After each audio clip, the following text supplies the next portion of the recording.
more secure person. You love yourself better. You accept yourself more because they love you. Indeed. That's pretty awesome. Sounds Yeah. like you had some good people in your life. Love more because they love you. I did. You do.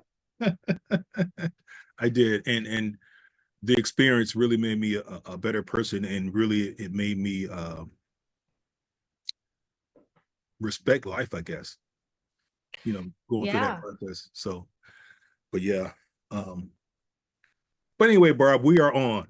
We are on the Speak Your Truth with Mark Ross podcast. My name is Mark Ross, and who I have with me this evening is a very sweet and deep individual, and she will explain all that during our conversation. Barbara Bowman. Yes. Barbara Bowman. You have a guidebook called "What Not to Do at Funerals." Before we get into that, though, tell us a little bit about who you are. Give us a little foundation about who Barbara is. Well, that's a long elevator speech. Uh-oh. But we could. But, uh-oh. But for this, I'm a person who's really listened to a lot of other people in my life. What pays my bills every day is I have a med spa, and I listen to people all day long. And once you're in talking to someone about their weird barnacle on the back of their neck, or their hair removal, or this cancer, and is this, or it's just a pimple, once you're this close to people, once you're a few inches from their face or other places, you get that personal, they'll pretty much tell you anything. You've crossed over into that. And throughout my life, I have heard so many people who have had so many relationship issues and so many problems around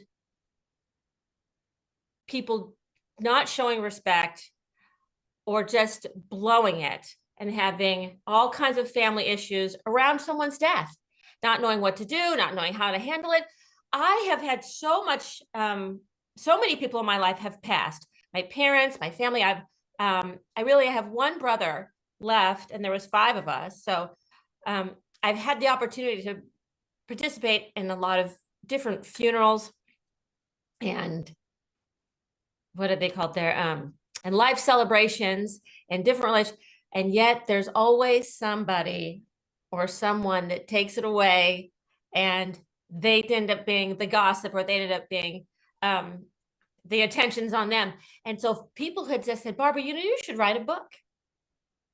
And I said, I think I'm gonna, because there really wasn't anything out there. And everything around grief, or what to do when someone dies, it was really kind of sad. It was, the stages of grief, and how getting over it, and what to do before someone dies, and trauma. So, and this is not that at all. This is something, this is very practical.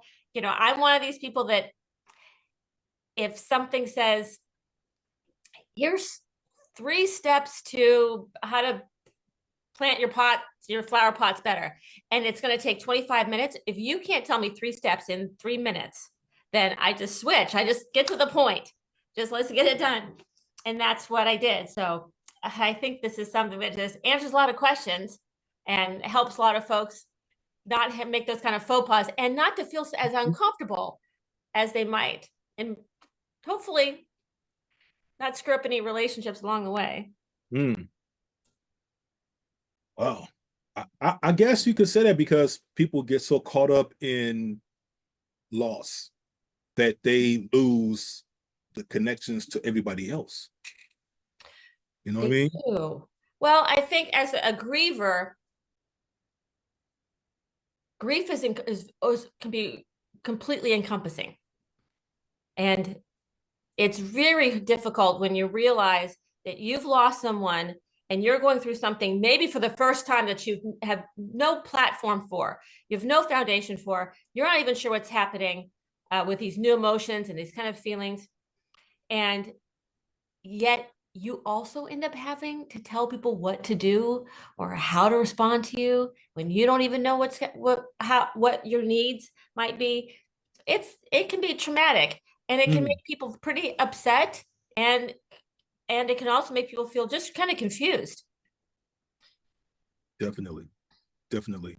What got you what got you started in this journey of counseling grief, Well, grieving people? I think a couple different things. One is that I've had grief without grief counseling. You had what? I've had grief, I've Okay. grieved over, and without grief counseling. And though this is not so much in the book, it was one of the motivations for writing it. And what a difference. When you have a significant person in your life pass, in that close family unit, you know, sibling, parent, spouse, child, maybe even a dog you've had for 20 years. Those are so significant that you don't always know what to do. And so if I've in the process of grieving, if you do not receive like professional help from people who have actually are professional grief counselors, your grief journey will be very, very different and might be much more difficult. And I've experienced going through grief with grief counselors and other people and groups of people who have going into support groups. What a difference. What a difference. I'm not alone in this. I don't know what to do. All of that, it's so much more empowering. And you always, it puts that light at the end of the tunnel and you make less mistakes. You know how, Mark, you know how you're not supposed to make any decisions when you're hungry, angry, lonely. Really? There's one, yes. Don't make big decisions. Can't make a big decision when you're hungry. It's like going to the grocery store when you're hungry. You'll buy all the stuff you're never going to eat, or don't get you don't want to do something when you're sad because you're not in the right frame of mind, or when you're grieving, or when you're angry. You think, well, I would have done that differently if I had better headspace. So I think one of the things that's helpful is being able to get some tools to kind of get through some of those moments where you could get stuck, and to help you keep moving and to keep the people around you moving. Because the support groups or people at your work or your employer, they may have never had grief in their life yet. They may experience very different than you. So we just as a society don't have a lot of tools as a general norm. I mean, America has so many different subcultures in it. It's not like other countries where there is one particular religion and one particular process and one particular social norm, and everyone grew up with that. In America, it's all over the board. And so having a generational knowledge of kind of what to do in these situations, we don't have that in America. So it's nice to be able to say, well, I can just go to Amazon and kind of figure out the difference between some of these things, or what I can say, or Google it. Or from a griever's point of view, or from a a support person. I mean what the hell? Hey, we're in the age of information, Barb, and hey, everything is at the touch of not saying that it's the end all be all, but I mean, geez, it's true. These are different. Yes. But it's not always right. Google now seems to be the platform of opinion. This is, for everything. Even if we used to Google how to change a tire, well, there's going to be 17 different guys on how to change a tire, and there's probably 6 different opinions. That's true. And you mentioned something that we talked about a minute ago, and it's about how people grieve differently. I told you already that when my parents died, I grieved different. My mom, when she passed, I felt empty. I felt a piece of my spirit leave that day. I can't explain it, but I had to walk outside of the church because I was just feeling so heavy. And as I stood outside, I felt a sense of emptiness just come over me. Mhm. Like I said, I can't explain this, but all I can do is just share with you that I felt like something just took a part of me and removed it. I think you're explaining it perfectly. It's interesting how you can feel heavy and empty at the same time, Mm, because the people hold parts in our hearts. mhm. They're connected, and especially a mother child. I mean, that is the only relationship where you are physically bonded together through birth. And so when that bond feels broken, I don't know if it ever really is completely broken, but when it feels broken, where you have that distance, and that distance seems imminent and it seems permanent, the the reflection of that emptiness, the reflection of that feeling of it being gone, not able to touch it again, not able to connect with it, that it being that presence that your mom gave you, that kind of, we always, that kind of wonderful kind of weighted grounding that stays in our hearts all the time, that a part of someone that centers us, and to feel that it's had left, that's the weight of emptiness, is what you're feeling. Mm, and it's absolutely real. And mhm. I think it's a perfect explanation, and that weight of emptiness um is something that it's very painful, It, and there's just no I've way been to there put it too. in. There's No, no. Because there's nothing you can put in to fix it. There's nothing you can fill that space with. And eventually, if this hasn't happened, it would be my hope for you, my desire for you, is that eventually what happens is that we start to remember, we just, instead of thinking about what is not there, that person physically, what is not, or maybe how their death happened, or some of the negative or sadder things, what happens is that eventually what fills that is the memories of all the joys that they have, all the inside jokes, all the things mama used to say, oh yeah, that's what she did, or her favorite color or something. All of these wonderful personality characteristics, um, that made that, you know, that created that wonderful weight inside you, that grounding weight. All of those memories and experiences, they live on, and they continue to fill that. And sometimes you'll always feel a sadness around the people that we love because we miss them. Mhm, mhm. But the balances change, the scales change, and they're good. Their good parts always shine forever and ever and ever. Because see, you love to still talk. I bet you love to talk about your mom. Well, my mom is still with me in here. Yeah, but Even, and talking even about though, her is good for you. boy, Oh yeah, my dad's passed. People think my dad's alive because I talk about him all the time, like he's still here. mm. And it's crazy because I don't talk about my parents hardly, and it's not because it's not because I carry pain. I don't, because I've accepted that they're gone, Oh, I feel and like they're I'm always okay with. with that. They, they ran their race. Yeah, I'm okay with that. That's why, and it's funny because I never thought about it like that until just now.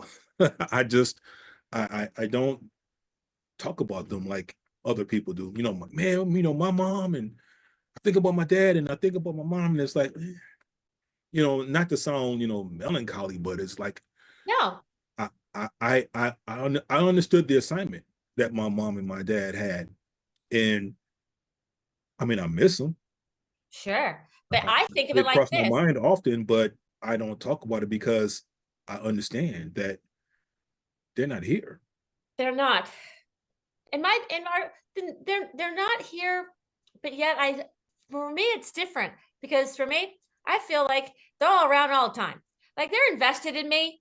Like I'm sure your mom is so invested in you. She's checking on you.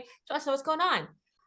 And I just I can never imagine not not being around and being part of my family, regardless of where I am. If I had the ability and to see what's going on, I would. I mean, I wouldn't be if I had passed and my son was here. I mean, I wouldn't follow him into the bathroom. That's not like that. It's not like there's something, but if there's something happening in your life that they're proud of or they want to encourage, I can't imagine not coming around and just watching. But look what Mark's doing. We're so proud of him. He did good. And so it brings me joy because I feel I agree with you. They've run their race. You never know how long your race is going to be. You never know what that journey is going to entail. It really is the journey. We're lucky to have the people in our lives for as long as we get to have them, regardless of how long that is.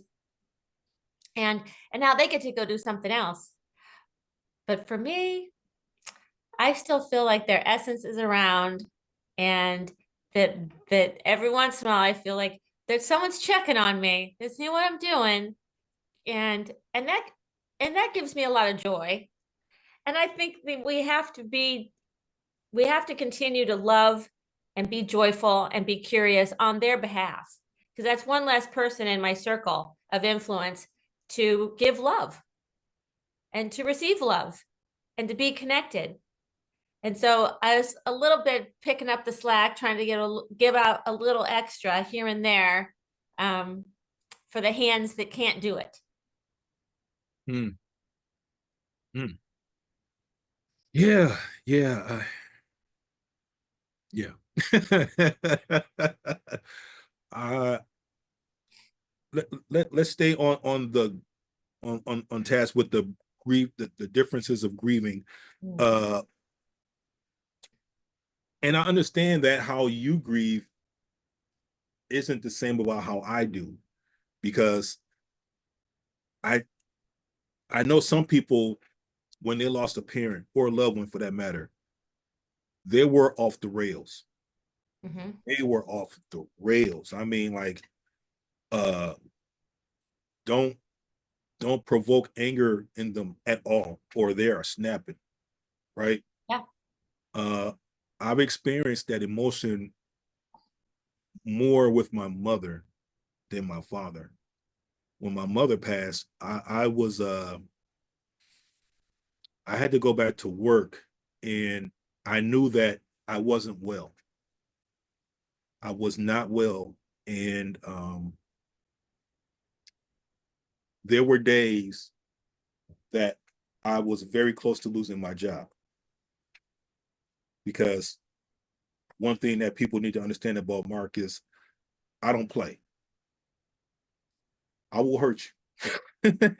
And I I was what I refer to as I was emotionally compromised.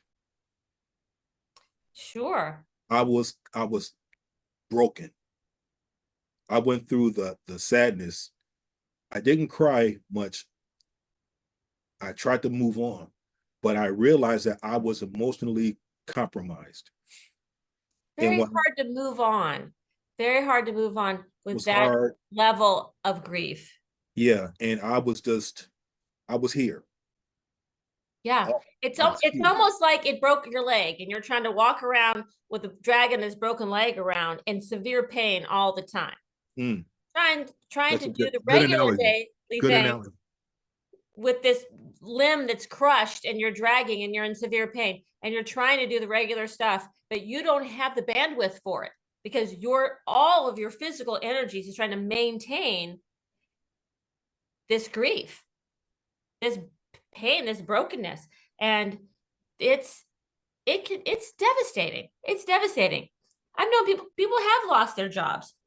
Um, I almost lost a job, and I know of someone I worked with, his mom died, and he went in a room and didn't come out. didn't come out for 2 weeks. Understood. It just, Understood. the ground came out from under him. He goes, I'm not going to work. We never saw him again. He came in about a month later. He came in, grabbed his stuff. He used every bit of time that he could. But back then, that was a few decades ago, there wasn't as much corporate support for grief counseling and sick time, and it really wasn't fair. The very limited amount of support people would get. You need to have a boss that has been there.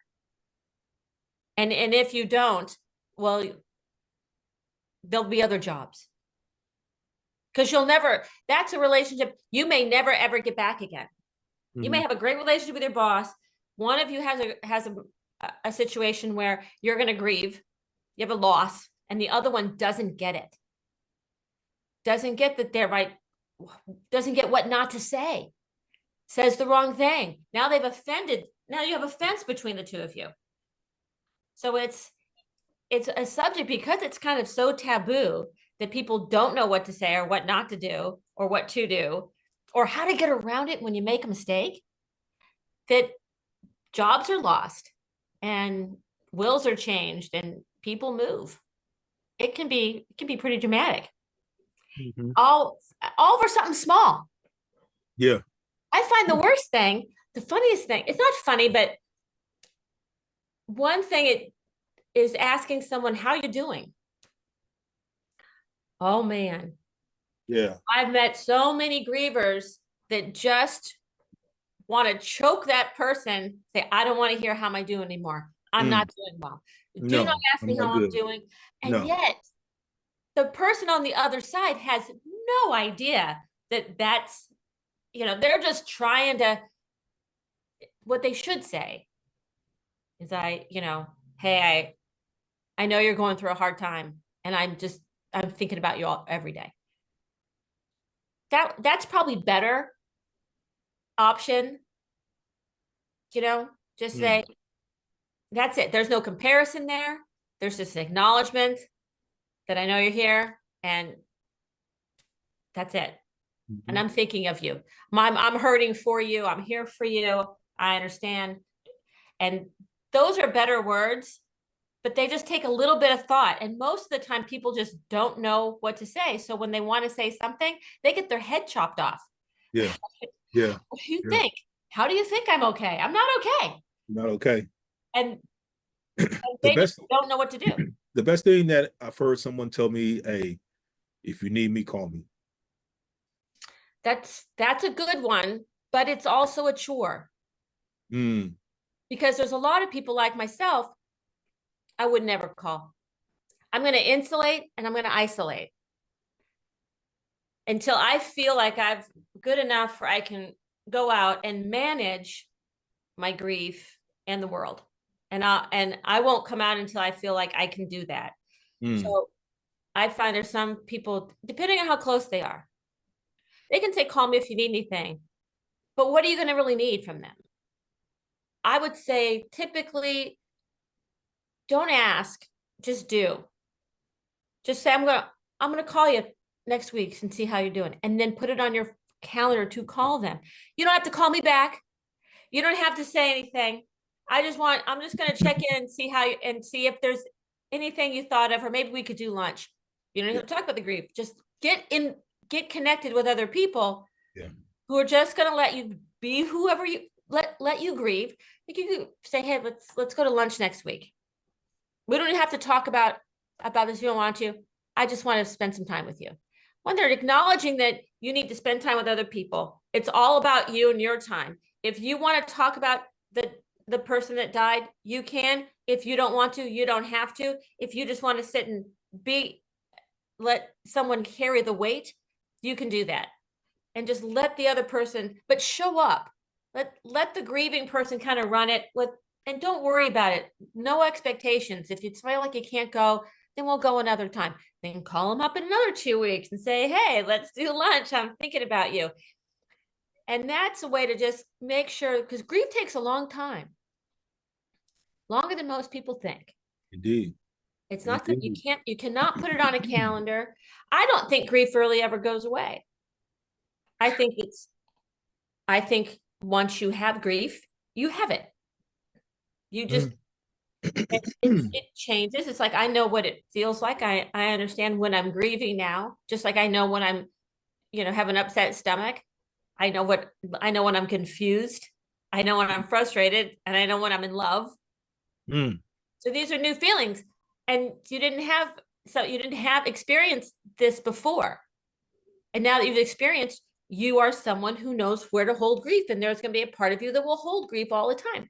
And you can go there. And you may go there for a moment in 6 years or 10 years, but you'll always go there a little.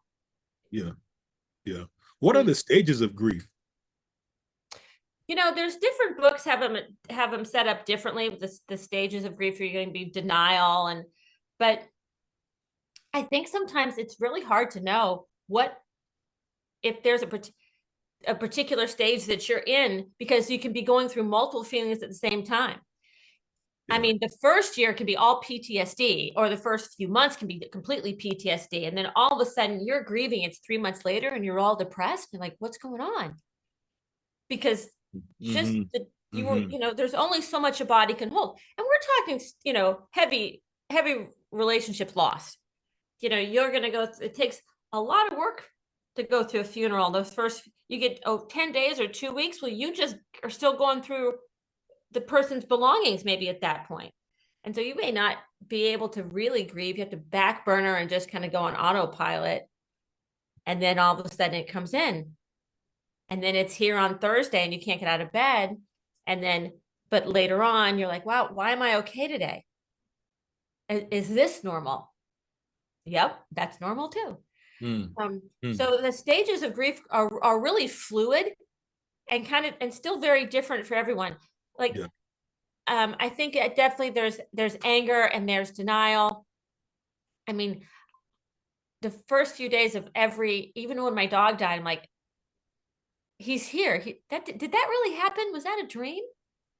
Just them not that there is a denial where like, I can't believe this is really happening. It's very surreal to lose someone. It is.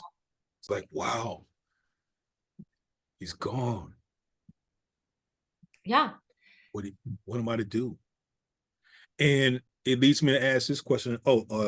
Here's a comment on the Facebook chat. My wife says music kept her sane when she lost her mom. Music is wonderful. It depends. I remember hearing songs that I couldn't listen to. All of a sudden there'd be a Stapleton song, or there's a song about loss. I bet you turn that off. Immediately turn it off, because I will lose it right now. And then there was a few that maybe I was home. Now I'm home and I'm not out with people. And I would play that song over and over.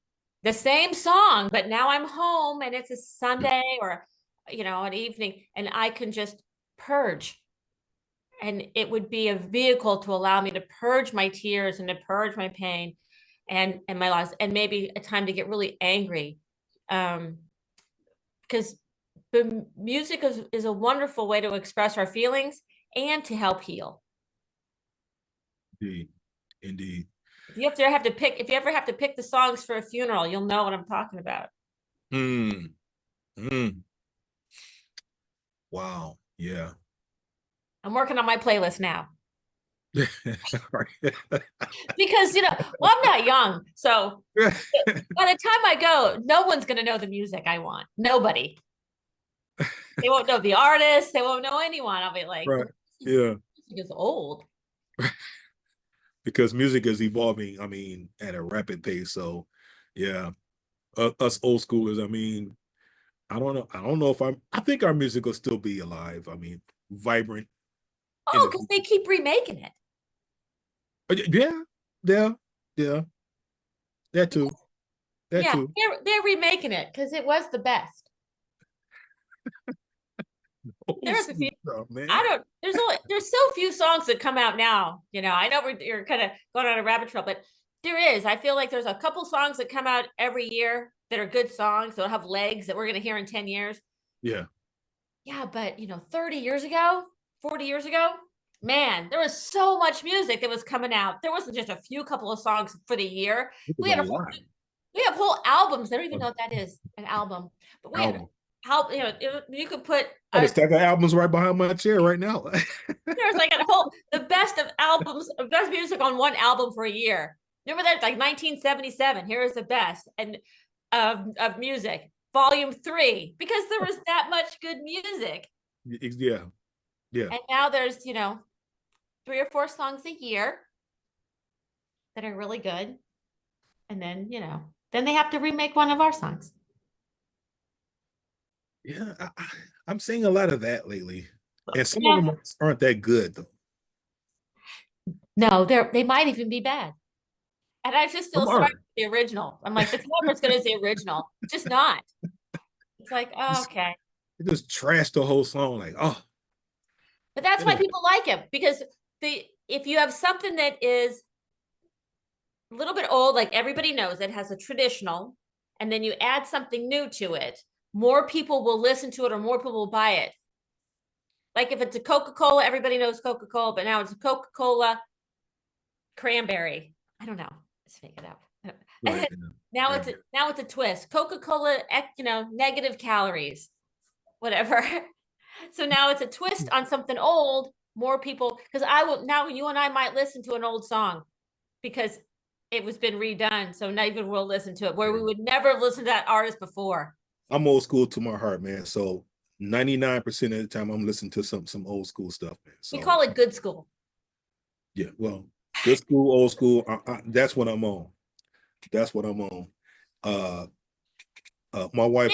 It's funny. I'm sorry, but one thing, if you get my book or people read it, one thing to know is that I actually Yeah. rewrote it pretty quickly Okay.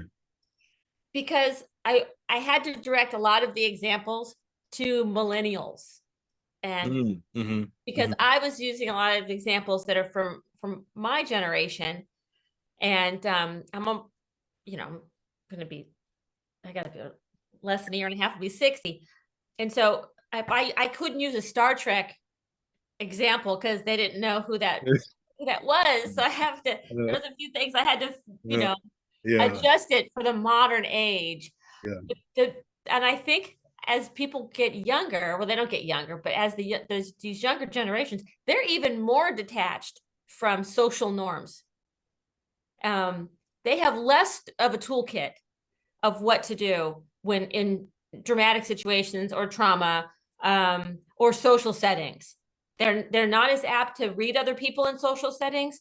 They're more apt to do things and go, what did was that wrong? Yeah, that's not cool. So that's one reason I tried to make it so short, just so they would read it really quick. But I feel like nowadays, more than 10 years ago, more than 15 years ago, how to be respectful and how to be supportive for other people, not just supportive for a cause. We're not just, you just put money in a jar or buy something, a t-shirt to support someone. Supporting someone who's grieving, and because that's what they do in younger generations. They want to support the penguins, or they want to support, clean water. So you buy a mug, or you buy a water bottle, or you buy a t-shirt, and you support by doing something like that. But in grief, in relationships, tangible things will not be supportive. I mean, it's a nice, you can give a nice gesture, but it's the actual personal gesture that makes a big difference. And I think this is where there's a huge line in the sand of people, the people who you think were your friends and that might be there or might be supportive, they may all be gone. And the people who may have been on who maybe you weren't very good friends with, or maybe not very good friends, but maybe a coworker, someone who you saw day to day, but you didn't have a deeper relationship with, they might show up and just amaze you with the kind of support that they would show. So one wonderful thing about grief is that it changes your relationships. It can change them in a good way. It can shed light on the people who are really valuable and have really high character. And it can shed light on the people who probably you shouldn't be given as much time in your day to. Mm. Yeah. There's a question that's in the chat. My wife, she posed this question. Lots of people ask how the person passed. Oh, That poor etiquette. no, ma'am. It's Is not, that poor especially, etiquette? that is poor etiquette. Okay. That's Okay. Now, usually most people don't. You're going to find out through the grapevine.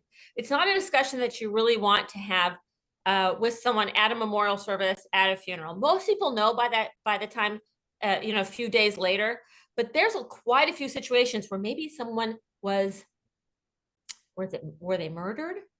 This happens, and it's still, they're having funeral services, but yet we don't really know what happened yet. That's a conversation that everyone wants to have. You're just not going to have that conversation during the memorial service in front of the family. It's not about how they died. It's absolutely not about how they died. It's about celebrating their life. It's about honoring the family and supporting the griever.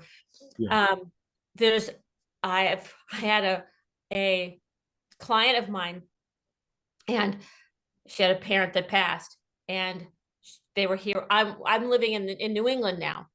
And so this was a family that had a sister who was over in the middle of the country. So and she wasn't around during the passing and the illness of their father. But during the entire memorial service, she would say, they didn't do what I told them to do. They should have gone this other opinion. They should have done this. Maybe if they had listened to me. Now the person's passed. She was not connected. She was living in multiple states away. I know that for a fact that they had talked to her, but she didn't, some people just do not connect until the last minute, once the decisions were already made. And this happens. So this is how, unfortunately, they have a sibling who the way that they're grieving is they're in denial. This hasn't happened. Maybe I could have fixed it. Maybe something could have happened. And that person had to be asked to leave the funeral services because they're causing such a ruckus. It's not the topic to have once the person's passed. It'll come out later. Sometimes it's in the obituaries. You do not ask a direct family member. You can ask a friend of a family member if you want to know. Please try not try to be an earshot. If it was a pain, especially if it's painful. Usually people are asking, it doesn't really matter, but they're asking if it's because it's been more sudden. If you've had someone who's been ill for months, or that they've been struggling with a cancer diagnosis or severe illness for years, it's not a surprise. Usually it's, unfortunately, there's a lot of overdoses, suicides, things like that. And just talking about it could be a trigger, and you never know who's listening. You never know how you're going to be heard.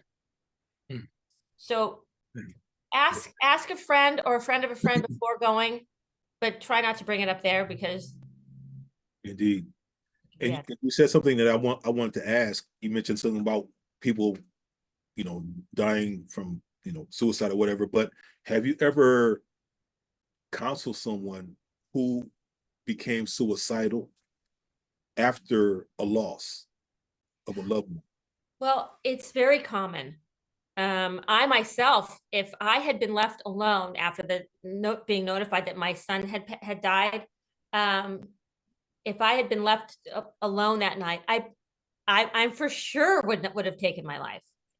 And a lot of I've heard this more from mothers when they're because that I've been in those groups, and also friends if someone has overdosed and they feel like it was their fault, but they were partying also, or someone had come off of a dry spell. Maybe they had been incarcerated or something where they had to be clean, and then they came out, they're just going to party with their friends.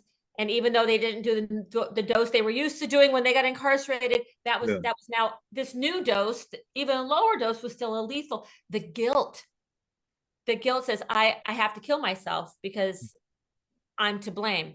Those are the two situations that I'm familiar with. And I know there's many, many, many, many more. But you can't leave people alone. It's really good idea not to leave people alone, even if they ask to be left alone for a while, because most of us are not trained on what to watch for someone who might become suicidal. And wanting to be with that other person, who you have your hopes and dreams connected to. Could be a spouse, could be a child. And all of a sudden, your future hopes and dreams have now been severed. You have to look into your future without that person. Yeah, that's an easy call for a lot of folks. They'd be like, well, that's not fun. I don't have any hopes and dreams about them. So, pardon me, I'll just go. So it's very important to make sure that they are not alone. Understood. Especially if they're that low, you know what I mean? They cannot be alone. They cannot be left alone. And sometimes you don't know. You don't know. There have been, once you get that notification the person has passed, the police come to your door or you get a phone call. I was very lucky because I had called some folks to come to my house. I was at work and I saw my Ring doorbell go off. And there were two men standing there in military, formal military wear with a manila folder. And I was like, that's it. I know exactly what happened, because there's no reason for them to come to my door with a folder like this ever. And so they waited, and I had about 30 minutes, and I had just the mental clarity. And mostly it's you just go into shock mode, to call a couple of people who lived close to me and said, I know it's about to happen. Would you please come to my house? And I don't know why I did that. I thought, and I have a brother who lives, like I said, I'm on the East Coast. He was on the West Coast. I called him and said, I'm about to get a call. I'm going to have a conversation. I need you to be here. And so we all pulled up together, and my brother was on speakerphone, my one brother that's still living. And these other people, we all were here together. And then, a little while later, one woman goes to the other and goes, are you going to stay or do you want me to stay? No one asked me, can we stay? No one said. They discussed it amongst themselves. Who's going to stay? And then I'll take this round. And I was so blessed by that. And there are other cultures, especially there's there's some Jewish cultures where they don't leave. Everyone takes a turn sitting with the grieving person, not having to do anything. They're just a person there. They can be quiet, they can be loud, they can talk, they can get them food. But just so when grief wanes in, when the wave comes, when these moments of, oh my God, this is real, happen, there is someone there to lean on. There is someone there to sit on the floor with you. There is someone there to get you the big roll of toilet paper, because there is no tissue made soft enough for all the crying you're about to do. And there is someone there who's, and if you're going to be on the floor, who's going to bring you a blanket? You don't know what's going to happen. And just to have that emergency person there is so important, because you can't always tell how someone's going to be. They can be, no, I'm fine. That's one of the worst things that someone can say. I'll be fine. Thank you. You could go. I'll be fine. Now, they might want solace because they don't want to ugly cry in front of people, or they're so lost. But nope. They would say, okay, I'm just going to sit in your living room, or I'm going to sit in the kitchen. I'm going to be here.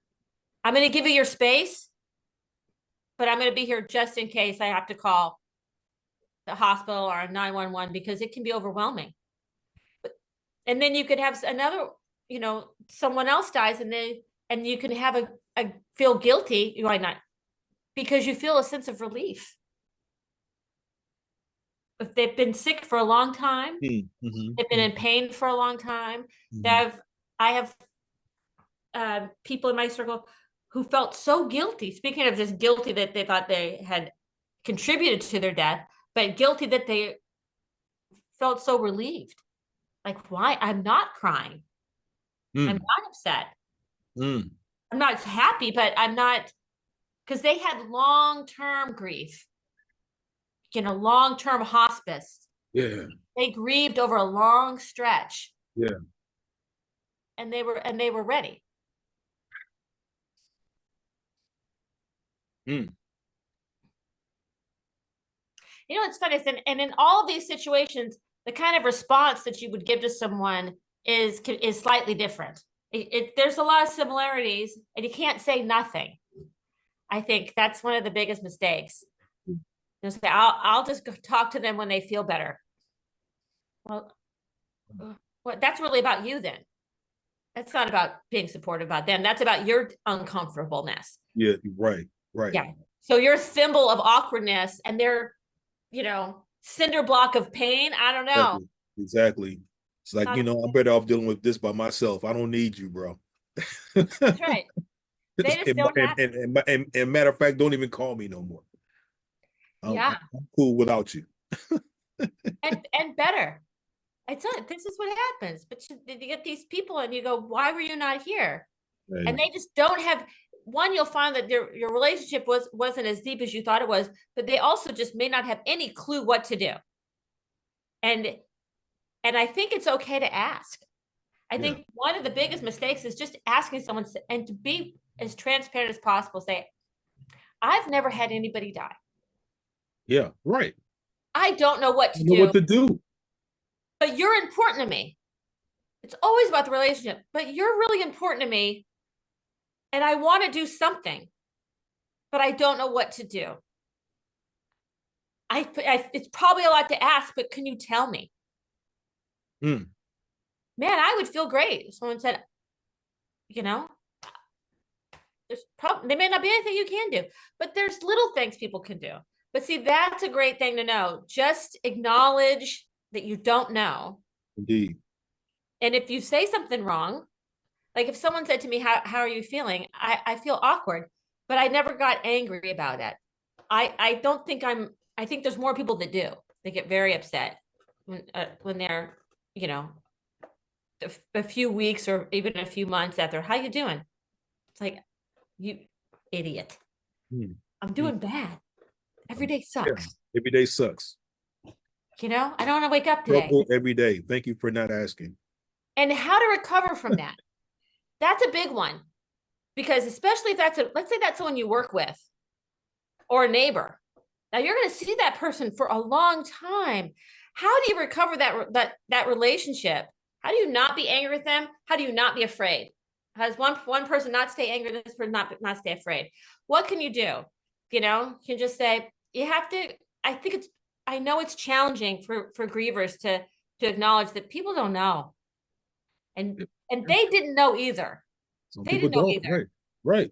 And if you don't know, but like I'll say in the book, keep trying. If you got your head bit off on Tuesday, well, call Mark on Friday. Just go, I'm going to give this another shot. Okay.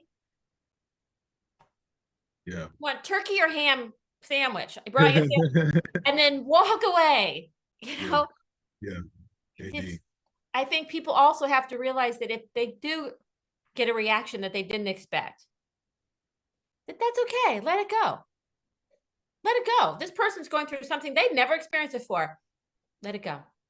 Yeah. Try again. Yeah. They're not going to hold it against you, but if you never come back and stay in that awkward place, you'll just be a better person afterwards. You'll be stronger. You'll be like, well, I'm cool now. I can handle these things. Yeah. It'll come back slowly, but surely. It will. And it's a process. It is. Trust it. What's next for you in your journey, Barbara, now that you got your book out? With this topic or with another? I mean, in general, with you. In general. Well, I am now on a mission with trying to make death less awkward for people. I'm continuing with that. And we'll be doing some public speaking on that, because there's we didn't get into it, but the number one question that I'm always asked is, what do I say other than I'm sorry?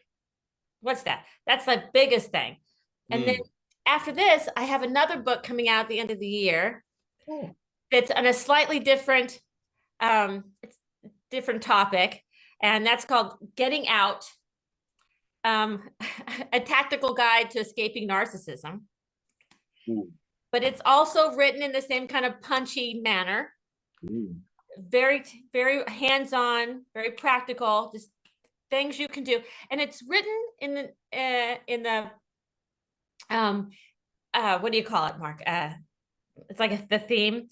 There was this ex-Marine that wrote this wilderness guide on how to survive out in the wilderness. Yeah. And so that's what it's like. It's like if you're out surviving against the wilderness and predators, and how to rewild yourself, and how to pack your gear, and what kind of ammo you need, and survival food. And so there's a lot of like changing your pack, but it's very different than anything else I've seen out there, because everything else, like grief books, were very sad about. Everything I read on grief just made me more sad. And grieving with someone else with their story just didn't help me. But doing something practical and tangible that I could say, okay, here's a step, here's something I can do, without all of the heaviness and human drama that goes along with it. And these things are very empowering. I think it's just trying to give people tools in awkward, uncomfortable, and difficult situations that we don't really know how to talk about. And so that's the next one. All right. Well, that'll be fun too. We're going to need to have another conversation then, because I do want to bring up that topic in a future episode. So I would love to have you come back and. Well, narcissism's on the rise now. It's almost, close around 10% of the population. So when you go to the grocery store, you just count 1, 2, 3, 4, 5, 6, 7, 8, 9 narcissists. 19 narcissists. Yeah. You can see it in the driving, how people drive. You can see it all. Yeah. Society has changed. It's changing, and in some aspects not for the better. So we got to keep our eyes open, and it's true, but it's just making the better look even, it's good, better, best. Yeah.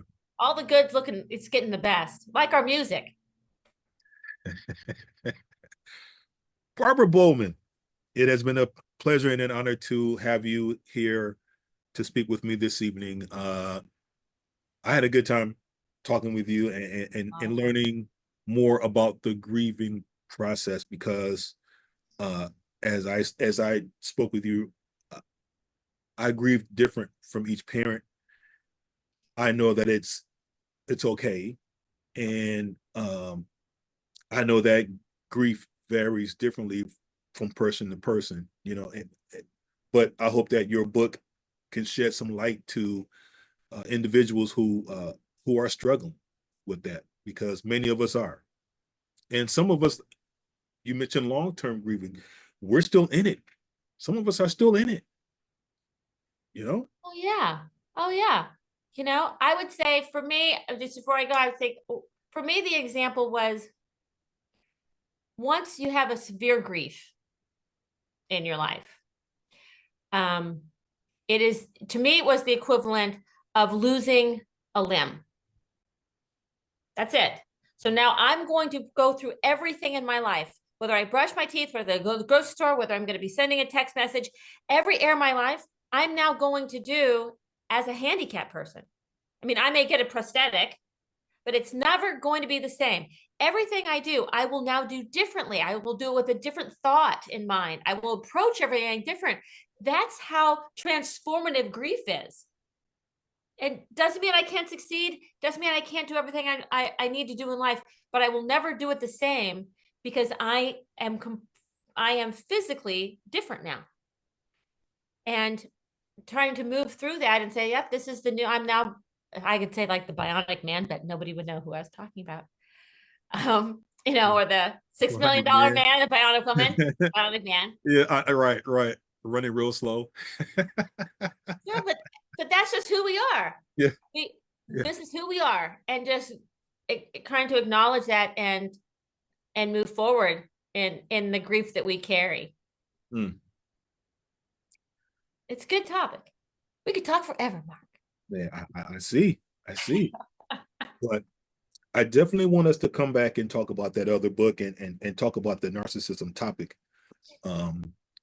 Definitely.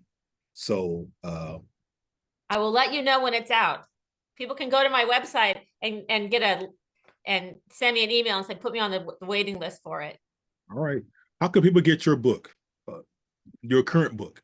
They can either go directly to Amazon. You can buy it on Amazon, What Not to Do at Funerals. Okay. My website is bowheart.com, and they can go there, and there's a link also. All right. Barbara, thank you so much for taking the time to speak with me. You have yourself a good rest of your evening. And by the way, it's dark as hell behind you. What happens? The reflection. Landscape has changed, so it's yes. Well, thank you so much. It has been a pleasure and an honor. Thank you so much. And ladies and gentlemen, thank you for taking the time to listen to me. This has been another episode of the Speak Your Truth with Mark Ross podcast. And remember, guys, it's okay to not be okay. Just do something about it. With that being said, Barbara, you have a good rest of your evening. Ladies and gentlemen, you do as well. Take care, Barbara. Bye-bye. Bye.